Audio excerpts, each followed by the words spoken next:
एक समय की बात है। रामनगर नाम के गांव में मोहन नाम का एक गरीब किसान अपनी पत्नी माधवी और बूढ़ी मां के साथ रहता था। मोहन की एक छोटी सी बेटी थी जिसका नाम गुड्डी था। मोहन अपने परिवार का भरण पोषण गांव के सेठ जी के यहां मजदूरी करके किया करता था। मोहन का घर का गुजारा बहुत मुश्किल से हो पाता था। मोहन के पास थोड़ी सी जमीन थी जिस पर माधवी दिन भर मेहनत करके तरह तरह की फसलें उगाती और गांव के बाजार के दिन सब्जियां और फल बेचा करती थी। सारे रामनगर वासी माधवी से ही सब्जियां और फल खरीदते। सब्जी ले लो, फल और सब्जी ले लो, ताजा ताजा सब्जी ले लो, हरी भरी फल और सब्जियां ले लो। हरी भरी सब्जियां 20 रुपए किलो, सिर्फ 20 रुपए किलो। फल और सब्जियां ले लो। माधवी कैसी हो? घर में सब ठीक तो है ना? और गुड्डी कैसी है? मैं ठीक हूँ मदन चाचा, और घर में भी सब ठीक ही है, और गुड्डी भी बिल्कुल ठीक है चाचा। और बताओ, आज बाजार कैसे आना हुआ, और चाची कहाँ हैं? क्या बताऊं माधवी, तुम्हारी चाची किसी काम से दूसरे गांव गई हैं। इस कारण रसोई का सारा काम मुझे ही करना पड़ रहा है। तो सोचा क्यों ना आज बाजार से सारा सामान लेते चलूं। अच्छा तो ये बात है मदन चाचा। अच्छा माधवी, तुम ये बताओ टमाटर कैसे किलो बेच रही हो? रोज की तरह 20 रुपए किलो ही बेच रही हूँ चाचा। अच्छा ऐसा करो माधवी, मुझे 1 किलो टमाटर दे दो। क्यों नहीं चाचा, देती हूँ। इतना कहकर माधवी मदन चाचा को 1 किलो टमाटर दे देती और बदले में मदन चाचा से पैसे ले लेती। माधवी के खेत में एक पुराना कुआं भी था जो सालों भर सूखा ही रहता। उस कुएं में एक बूंद पानी भी नहीं था। इस कारण माधवी दूसरे गांव वालों के कुएं का पानी अपने खेतों की सिंचाई और खेती के लिए इस्तेमाल करती थी। अपने कुएं से पानी लेते देखकर कुएं के मालिक हरिकिशन को माधवी से बहुत जलन होती थी। एक दिन जब माधवी अपने खेतों में मेहनत से काम कर रही थी, तभी वहां कुएं का मालिक हरिकिशन आता है और माधवी से कहता है, अरे माधवी कैसी हो? खेतों का काम कैसा चल रहा है? मैं ठीक हूँ हरिकिशन चाचा, खेतों का काम भी ठीक ही चल रहा है। मैं ये कह रहा था माधवी कि मैं तुम्हें बहुत सालों से अपने कुएं का पानी देता आ रहा हूँ। अब मैं तुम्हें अपने कुएं का पानी नहीं दे सकता क्योंकि गर्मियों का समय आने वाला है और मेरे कुएं में पानी बहुत कम हो गया है। लेकिन हरिकिशन चाचा, अभी तो गर्मियों का समय आने में 2-3 महीने बाकी हैं। तब तक मैं अपनी खेतों का काम कैसे करूंगी? आप ही बताइए चाचा। मैं कुछ नहीं जानता माधवी, यह तुम्हारी दिक्कत है, तुम अपना समझो। मैं तुम्हें अपने कुएं का पानी नहीं दे सकता। यह सुनकर माधवी मन ही मन बहुत दुखी हो जाती है और घर जाकर अपने पति मोहन को सारी बातें बताती है। ये क्या हो गया भाग्यवान? ये क्या परेशानी आ पड़ी? अब हमारा घर का गुजारा कैसे होगा? मोहन ने चिंता व्यक्त की। आप चिंता ना करो, ऊपर वाला सब देख रहा है। प्रभु हमारी मदद जरूर करेंगे। अच्छा ठीक है माधवी, तुम जाकर आराम करो। मैं हरिकिशन चाचा से मिलकर आता हूँ।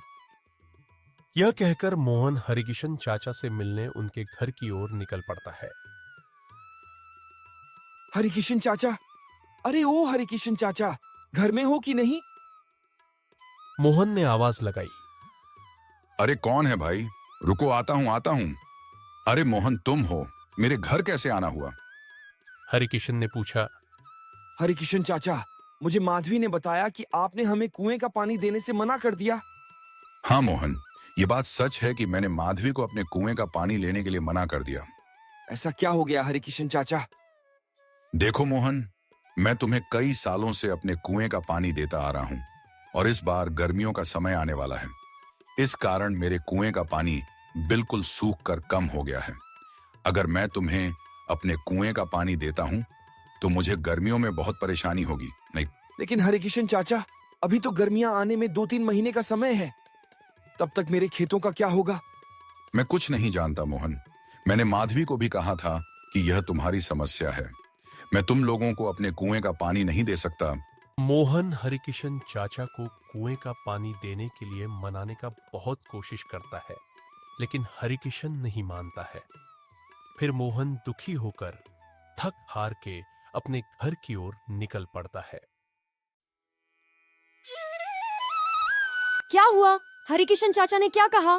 ना माधवी, हरिकिशन चाचा ने पानी देने से मना कर दिया। कह रहे थे अगर मैं तुम्हें पानी देता हूँ तो मुझे गर्मियों में बहुत परेशानी होगी। पानी के बिना क्या होगा भाग्यवान? हमारे सारे खेत तो सूख जाएंगे और हमारा गुजारा कैसे होगा? मोहन ने उदासी से बताया। अच्छा, वह जो हमारा पुराना कुआं है उसको खुदवाने में कितना खर्च लगेगा? माधवी ने पूछा। 2000 रुपए तो लग ही जाएंगे। अरे हमारे पास इतने पैसे तो हैं ही नहीं। अच्छा, अगर मैं खुद से ही कुएं को खोदूं तो क्या आप कर लेंगे? हाँ, अगर कुआं मिस्त्री कर लेगा तो मैं क्यों नहीं कर लूंगा। मोहन ने कहा। अच्छा भाग्यवान, कल सुबह सुबह दोनों कुएं के पास चलेंगे। भाग्यवान, जाओ, मुझे बहुत भूख लग रही है। जाओ जाओ, घर में जो कुछ भी है वह फटाफट लेकर आओ। इतने ही बीच में उन्हें एक आवाज सुनाई देती है। ये किसकी आवाज है? दोनों बाहर निकलकर देखते हैं तो एक साधु महाराज उनके घर के बाहर भिक्षा मांगने के लिए खड़े होते हैं। जो कुछ भी घर में हो, चावल, गेहूं, बाजरा, दाल, वह मुझे दे दो बेटा। अरे साधु महाराज, हम सब पहले से ही इतने गरीब हैं। हम जैसे तैसे करके अपना जीवन गुजार रहे हैं। ऐसे में हम तुम्हें कहां से दान दें? मोहन ने कहा। मोहन की स्थिति देखकर बाबा जी समझ चुके थे और बोले, कोई बात नहीं बेटा, कोई बात नहीं। ठीक है बेटा, अब मैं चलता हूँ। किसी और के घर में भिक्षा मांगकर खा लूंगा। अरे माधवी, हमारे घर में बाबा को देने लायक कोई भोजन है क्या? हमारे घर में बाबा को देने लायक कुछ भी नहीं है। केवल थोड़े से चावल थे जो तुम्हारे लिए बचाकर रख दिए थे। अगर वह बाबा को दे देंगे तो तुम्हें भूखा रहना पड़ेगा। रुकिए बाबा। भाग्यवान, जाओ और मेरे हिस्से का भोजन है वह जाकर बाबा को दे दो। लेकिन भाग्यवान, अगर मैंने आपके हिस्से का चावल बाबा को दे दिया तो तुम्हें भूखा रहना पड़ेगा। तुम उसकी चिंता मत करो भाग्यवान।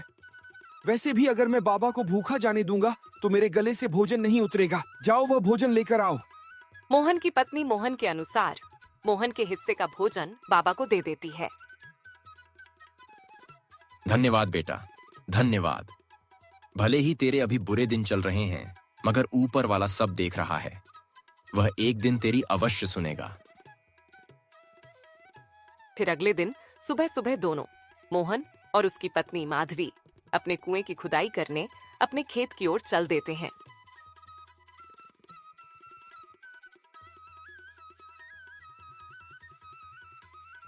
देखो माधवी, देखो हमारे कुएं में तो एक भी बूंद पानी नहीं है। मोहन ने निराशा से कहा। हाँ भाग्यवान, प्रभु हमारी कौन सी परीक्षा ले रहे हैं? फिर मोहन कुएं में नीचे उतरकर कुएं की खुदाई शुरू कर देता है।